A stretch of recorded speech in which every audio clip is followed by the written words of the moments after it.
right. Thank you, everyone, for joining me for this talk. Today, I'm going to give you an introduction to the topic of composable and modular platform. So technically, it's about how we can bring set of decoupled, self-contained of components from cloud-native ecosystem together. In the meantime, they are working together, combined, to build a more complex platform. We're gonna use two well-known open source projects, Kratix and Backstage. This is another platform engineering talk, and it's focusing on developer experience. Why we are talking about this topic in the last few years? Because at the end of the day, we build the platforms for the developers. The goal is that we enable them in the best way to deploy their applications, the workload on, doesn't matter which type of runtime, is it container, is it VM, doesn't matter. So, of course, as platform engineers, we build platform for fun, but at the end of the day, it's about how we can improve the productivity and shorten the time to the market for the software. So, short about myself, my name is Hossein Salahi. So, in the last few years, I've been focusing on cloud and cloud-native technologies. I've been working on on-prem setup for almost 5 years, building open source platform with Kubernetes vanilla back in the day. And then later, I've shifted my focus more to hyperscalers, and I work as consultant in my daily job to help our customers to have more smooth journey into cloud-native field. So today, agenda quickly. So first, we're gonna look at the bottlenecks or the problems that the developers they are facing in this new era of the cloud-native. We're gonna quickly recap what is platform engineering about and what are internal dev platforms. And we're gonna take a look at some of the community efforts into create reference implementation for IDPs. We will take a look at two of highly used open source frameworks. Kratix at one side, focusing on how to build more complex platforms by putting these self-contained and decoupled toolings together. And the other side, using Backstage to expose the services, let's say the processes, workflows, whatever we integrate in our platforms to the developers at the end of the day. Last but not least, we're gonna have a demo at the end, and I will show you how these two projects work together. So this is what we know from our, let's say, the era before DevOps. So at one side, we had dev teams, our end users, they expect from us some runtime, container, not long time ago, before that the virtual machine age. So at the other side, we have ops team, so they were basically the infrastructure team back in the day in our companies. Some folks, they were managing both compute, network, and storage using OpenShift, using VMware or other, let's say, cloud platform orchestrators. So what happens then? The dev teams, they ask for infrastructure. So I need a VM, I need storage, and yeah, please give me a VM. I want to install applications. Yeah, we have written some playbooks. We want to deploy it via Ansible, or we have, the old ways like using Puppet. So this is the usually we used to see back in the day. So ops team will take some time to look at the requirements, how much time will it get, depends on the complexity of the infrastructure they are going to roll out. Okay, here you go. But this didn't work, then DevOps era came. So the outcome was that let's bring them together and let's both sides contribute to the same platform. Let's build it together. Yes, it worked. I myself lived in this era. We had colleagues from the dev team. They were so excited and they were helping us every day in the way. But at some point they were saying like, guys, we are not really interested in infrastructure. Just give us what we want. So that didn't really work. So what we saw, bottlenecks everywhere. So it will taking ages, some tickets got prolonged for weeks, some email lost on the way. So yeah, it wasn't the best we could do. Then the platform engineering term coined a few years ago. So what is it about? We are not going to reinvent the wheel. We are still sticking to the same best practices we know from DevOps. CI, CD, automation by using infrastructure as code, etc., etc. So the same practices we know from DevOps. But the idea is that to build the foundation on the same practices, but we're gonna introduce new disciplines and how we put these tools together to make more complex platform. So the idea is that to create one layer on top of all this complex infrastructure. So it will be completely hidden from the end user, and it helps the platform engineering team to focus on managing this layer. By using templates, by using standardized workflow, fully automated, which scales. That's the main problem of the previous era, because it couldn't scale. And most important part of platform engineering is self-service. Yes, you can automate how the resources are created by ServiceNow or your pull request as self-service, but it's really important you think about self-service. So the user comes, I need these resources, give me your list, and it should be possible to get this on demand. And last but not least, it helps both sides to focus on what they have to do. Developers, they're able to focus on progressing with software development, and this decreases the cognitive load on them. They shouldn't understand all the complexity of infrastructure, and this saves time and money for the companies. So this is, I would say, the evolution that we see from DevOps into platform engineering. So these are the teams that most of us we have in our companies. So we have teams are taking care of the classical infrastructure, teams are doing observability, cybersecurity, etc. So the idea of platform engineering team is that to build that thin layer on top and bring all these efforts together on the same umbrella with one single goal, to expose it to the developers. Out of these best practices of platform engineering, internal developer platforms got born.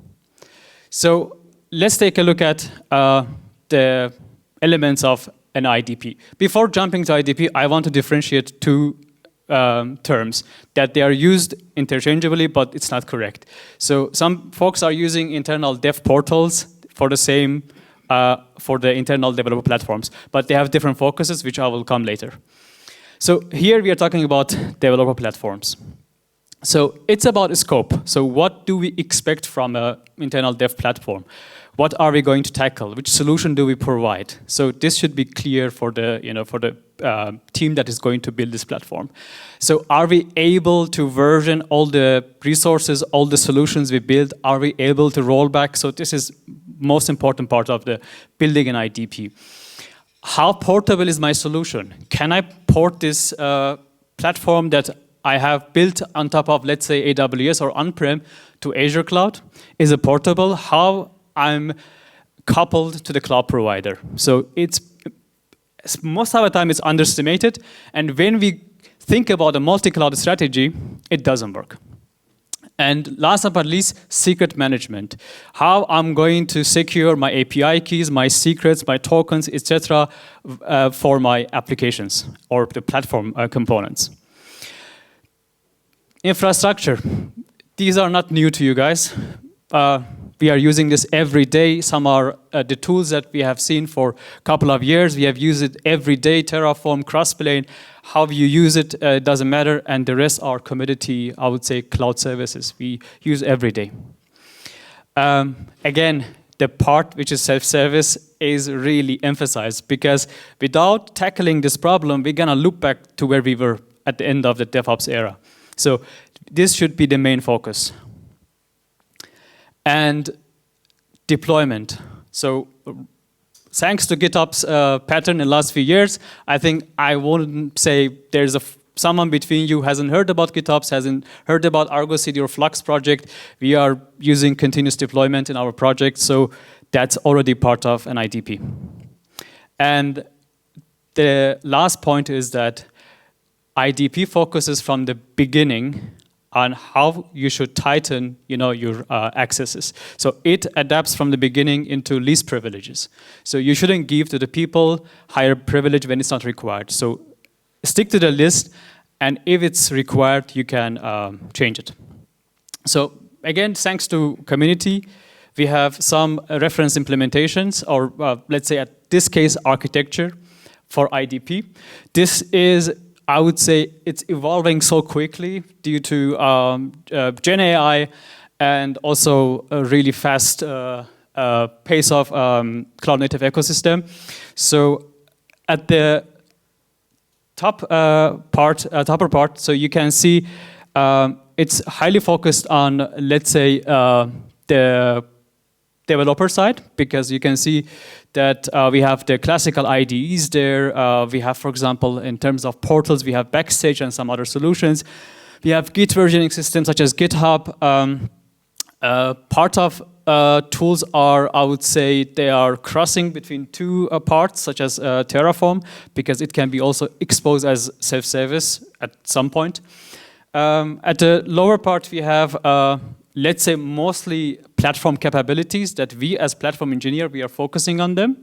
So from CI pipelines to Artifactory solutions, and which we are going to talk about here is the Kratix, one of the platform orchestrators, the framework, and the rest of the solutions that more or less you know.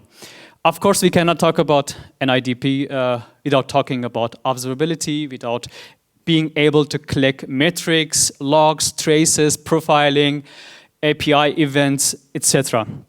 And also security. So we need to be able to store our secrets, API tokens, etc. into, let's say, secret management platforms. We need to continuously scan our clusters. I mean, runtime scans for the images.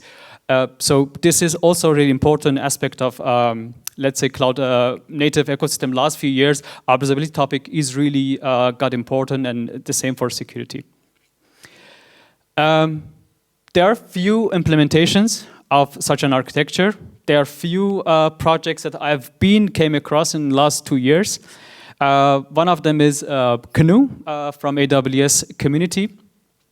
What they have done, they have taken the same tools you saw in the previous slides, the tools from CNCF Landscape, or some out of it, and they brought it together and they made a really complex platform out of it. It's complex. I would differentiate between complex and something that you cannot really understand. But complex means, yeah, it is complex, but you can describe it to someone. So Canoe is one of them. It's extending Kubernetes extension. So basically, it's based on CRDs. So most of you came across. The other one is Kratos platforms. They're also using the same concept, technically operators. Today's talk will be about Kratix, and Kubevela is one of the other projects. So let's talk about Kratix. So it's an open source framework. It's open source project, which helps us to use the same declarative semantic we know from Kubernetes. So the same way I'm going to write my YAML file for my application, for my workload, I'm gonna use the same syntax to write custom resource definitions for Kratix. So it helps us to build the capabilities, the services I need for my platform bit by bit. So the focus is on composability. Why? Because this happens a lot in the open source community, that the projects get stopped. The people, they say, okay, we are not going to maintain it because of reasons here and there, and the project is dead. So we should be able to find similar solution and replace it. That's why it's really important. That's why I say always to our customers, being so highly vendor locked to a solution isn't a good idea. So looking at the concept of Kratix, I can say that the promise is one of the key custom resource definitions of the Kratix. There are many CRDs from Kratix, but promise is the main one. Why? Because promise is the way I'm going to define the service that I would like to integrate in my system. So we are using the same concept of CRDs, so I'm able to write my own CRD.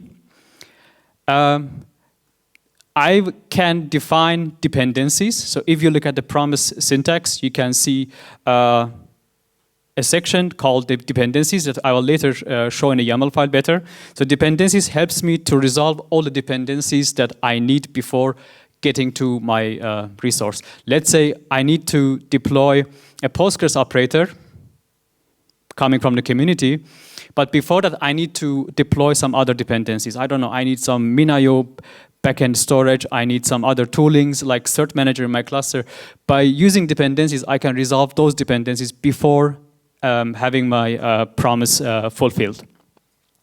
Workflows are the steps that takes for a promise to create the real resource. So let's say I'm going to create a Postgres database as a service that I would like to have in my cluster using the Postgres operator.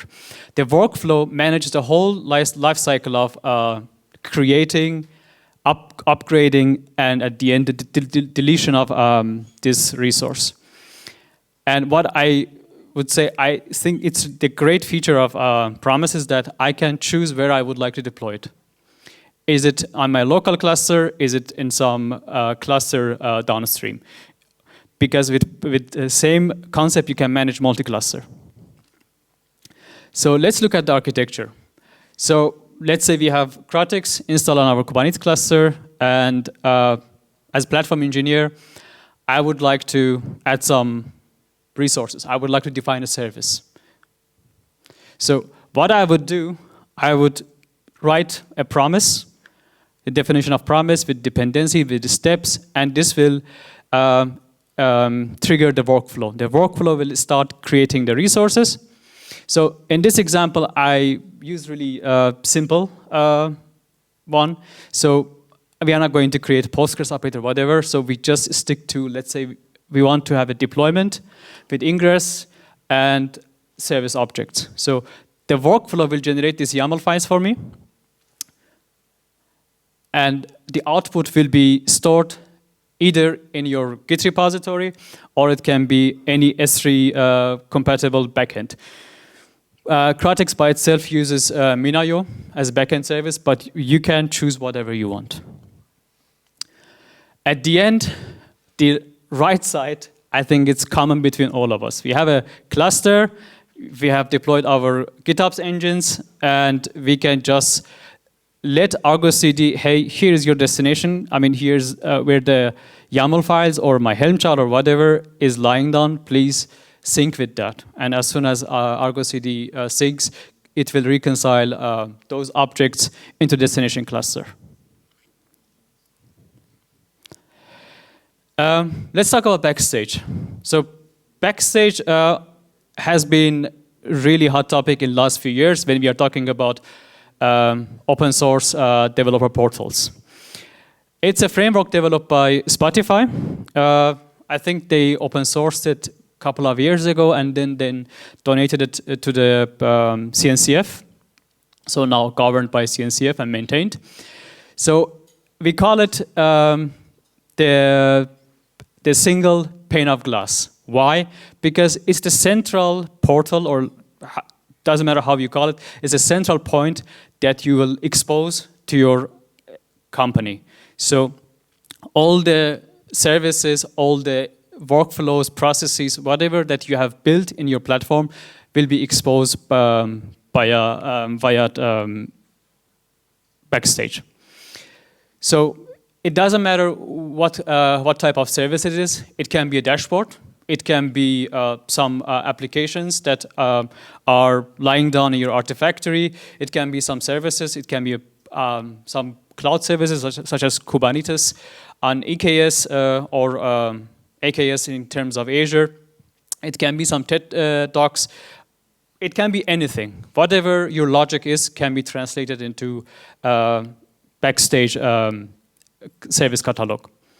So we are coming back to what we talked about earlier. The platform engineering is highly focusing on self-service because that's how we can scale. That's how we can enable the developers to access this the services we provide from the platform engineering side on demand. And that's where the power of Backstage is. And of course, we will decrease the cognitive load. So this is where most of the time goes wrong at our projects when we come in. I come to the project and I ask like, okay, so you guys have built super duper complex platform, perfect. But can you tell me how is the onboarding process of a developer at your company? Yeah, you can write some email, yeah, here's ServiceNow, open a request, it will take few weeks, and at the end you won't get some everything, yeah, because there's a firewall access problem. So things that we know from our companies. But the focus is that how we can avoid it. We learn from the past, so let's do it differently. So that's where, you know, we will decrease that pressure on both sides, and we will adapt to what we have tested, what we have checked, and it works really well.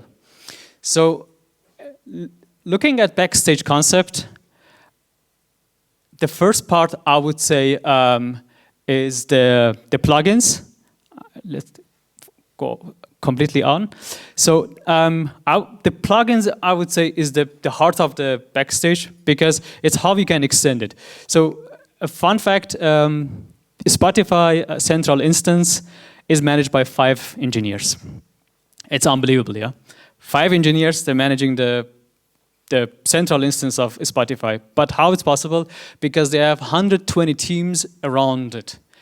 They are maintaining the plugins. So the 5 people are managing the instance, and the 120 teams, they are just saying, okay, I want to integrate my Dynatrace dashboard, I want to integrate my Kubernetes, here's my plugin, you can integrate it and join the platform. So the plugin is the way to go. So there are a bunch of plugins from the community for almost everything. So you need to configure the backend plugin, front-end plugin for Backstage. And honestly, the ecosystem is growing really fast. So that's the power of this Backstage. So technically, the core part is still maintained by the open source project. We are getting, you know, the basic functionalities from the core, such as SSO and etc. And the app is the instance that we deploy. So when we deploy the Backstage itself, that's where the ownership starts. That's where we have to look at the philosophy of Backstage from Spotify. It's the interface. It's this single pane of glass. So it's one interface that every developer, every end user in Spotify is interacting. Of course, it depends on your preference. It can be API, it can be CLI, it can be UI. It's up to the user what's the, let's say, preference is. It's about autonomy. There's 120 teams that they are maintaining these plugins, are working on an evolving software ecosystem. We had a customer a few months ago. We were in kind of assessment, and they were asking us, we have 10 teams, and is it possible to deploy 10 Backstage instances per team? I was like, are you serious? Because Backstage is not a tool that you deploy and have fun. It's a software. You should see it as a software. You need software engineers to develop it. I would suggest one single instance. 10, I would say it's not possible. And as I said, it's about ownership. You cannot deploy it and say bye. No, when you commit to it, you have to really think about it. Looking at the building blocks of Backstage, I would pick up 3 main parts: the resources, components, and APIs. So resources are mapping to real objects outside of your Backstage instance.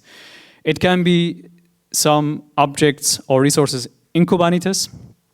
It can be real cloud objects outside. It can be a 3-bucket. It can be an RDS instance. It can be whatever that you are managing, you know, with your cloud infrastructure. The component is what we technically expose on Backstage using the service catalog. It's the logic that we translate into Backstage, and through that we are mapping them to the real objects outside. And APIs are used, you know, to how the components are communicating with each other. But how Backstage fits with Kratix? We just saw that Backstage gives us this seamless interface, the same experience to everyone, to expose all the services. Doesn't matter, it's infrastructure, it's software, it's libraries, it's artifacts. You can expose it via Backstage. On the other side, we looked at Kratix. So Kratix gives the power to platform team to use the same API, which is Kubernetes syntax, to build their platform piece by piece. And if they need to integrate something new, it can nicely place in. You can always integrate new pieces, but you make it really, really clear and transparent with the other engineers. And putting them together creates really strong framework, I would say. So at one side, you are decoupling the responsibilities. So let's say your React engineers are focusing on, let's say, Backstage UI, how the interface looks like from their side, and from the other side, the Kratix or our platform engineers, they are focusing on integrating and building the internal services piece by piece. So let's put them together and let's see what happens. So we know Git. So we store our manifests when we are using GitOps, manifests, Helm charts, customization. So it's the same concept with Backstage. So as platform engineer, I'm gonna write my Backstage templates. Quickly, I will show it later. How does it look like? So as soon as you know it's stored in Git, Backstage will access the Git repo and will read it. And let's say one of our developers comes with a request, hey, I need let's say, Kubernetes namespace. I don't care if it's single tenant, multi-tenant, just give me a namespace. I want to deploy something and I want to test it. So what happens? The request through Backstage goes to Kratix. Kratix has the promise already deployed and will translate it to workflow, and then at the end, the object will be created. So as I said, it can be Kubernetes object, native object, such as application, or let's say other Kubernetes native objects, or it can be something external. If you have, for example, crossplane in your tooling set, it will create the object inside on AWS. So this is how both tools they can work together. I talked about Composable and Modular platform.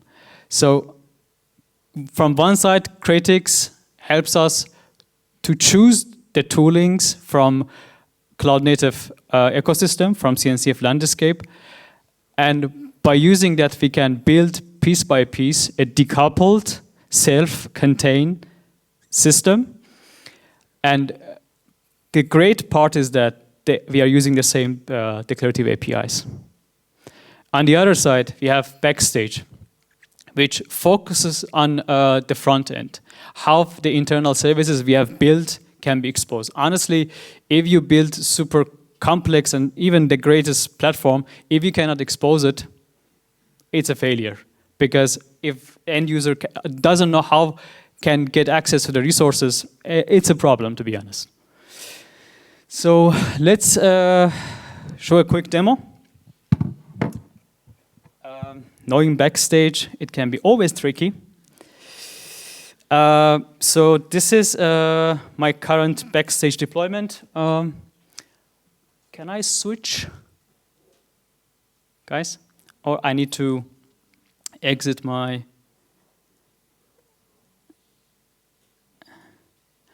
Okay, I think this should now work. Okay, perfect. I had to end the session. This is my Backstage instance running on my machine. So, and beside that, I'm running a kind cluster. So nothing on the cloud, everything local. So you see lots of components here. They are not all deployed by me. No, never. So that's one of the powers of Backstage. So there is a new plugin from Backstage called the Kubernetes ingester. So that's the main part that people, they complain about Backstage. So yeah, we have some infrastructure as code, we have some services, let's say we built it internally, cross-plane Terraform, but we are struggling with translating this to Backstage. That's where this ingester solves the problem, because ingesters scan your Kubernetes cluster and translates those resources into Backstage.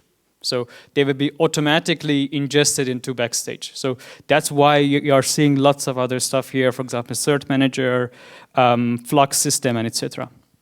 So let's have an example. So I would like, as an end user, this is like really minimized example, so I can create a namespace in my cluster, or I can deploy a Postgres instance by using Postgres operator. So I will just give it a name, let's say CNS session. I will choose my destination cluster, and it's exactly similar when I'm onboarding a tenant or project. Usually I'm creating a Git repository for them to track their inventory. So this is the review. I hope it's big enough, everyone can see. So this is the outcome, and then I will click create. I hope this goes through. Yep, that sounds good. So what happened here? So I have a template which will be rendered by Backstage itself, and it will be translated into Kubernetes manifest. So this manifest at the end is nothing that you guys don't know. I will show it quickly. But then I have a plugin called kubectl plugin. It just applies this rendered manifest into the destination Kubernetes cluster. I would quickly show how So this is really simple Backstage configuration. So this is the part that I have integrated my GitHub by a GitHub token, and that's how I reference where my templates are coming from. So if I go to this URL, I'm able to see the catalog I have defined. I mean, this is quite, I would say, opinionated, because this is, I hope, yeah, works. The skeleton really depends on you. So if you want to adapt for something else, it's up to you. So this is the skeleton I have decided. So that's where I reference which templates should be included in my service catalog. And that's, you can see, this is just for namespace and Postgres. Then I will go to each one of those templates. Let's go to Postgres. So this is the template, Backstage template. As you can see, that's where I'm defining the definition is quite simple. The steps exactly what as I mentioned. So it will be rendered by Backstage. Then the respective GitHub repository will be created. Yes, we are in the time. And then at the end, kubectl apply, and your component will be registered at Backstage. So if I go there, I should be able to see my CNS session. So that's how you keep the inventory, and you track which team created this resource and to whom belong this. So going back here.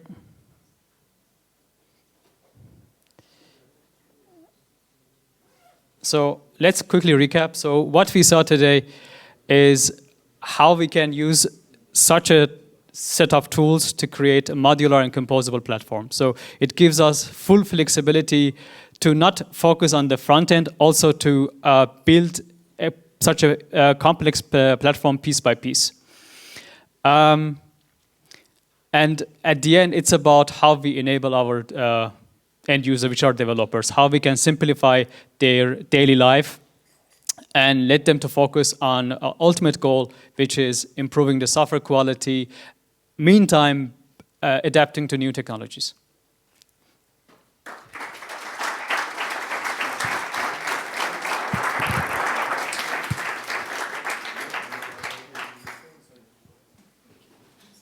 question. Yeah. As far as I understood, the promises are corresponding to cross-plane compositions, right? So there's no provider part where you can create the cloud resources, etc. Have you worked with both, and what would be the advantage of the promise over the composition? For example, Yeah. No, they have two different focuses. The Kratix is focusing on the workloads. So that's how you define the dependency of your workloads. Okay, your workload can be also dependent on some cloud resources. And that's you have the full flexibility to reference it to cross-plane. So I would say they are crossing at many points, but I would say from my perspective, I would keep cross-plane focusing on infrastructure, Kratix for workload. I mean, since cross-plane v2, you can also now reference, cloud native objects. But this is a really important topic I mentioned at the beginning. Coupling our workloads to specific solution is not a really good idea. Because if the project stops, then we have to, rebuild everything. Question? How big should an engineering team be to maintain the Spotify-Backstage component in a company? Honestly, it depends on. But if Spotify can do it with 5 engineers, probably 2-3 React engineers, it's doable. But it depends on. Depends on the ecosystem. What are the expectations from the organization? Are we talking about a multi-cloud strategy? So I would say it varies, but a small team can handle it. But if they cannot do it as a side project? No, it's honestly, if you are committing to Backstage, it's full-time job. You cannot say, okay, these guys are managing some platforms, container platforms. In the meantime, they are doing some Backstage. No chance. Yeah, because lots of people are talking about where should I run Backstage? Where should I run Backstage? Should I run it on VM? Should I run it on Kubernetes? I would say for the sake of stability, I would keep Backstage out of Kubernetes. Yes, Kubernetes is built for such a workload, but because Backstage itself is a central platform, I would keep it out. Yeah. Thank you. Thank you.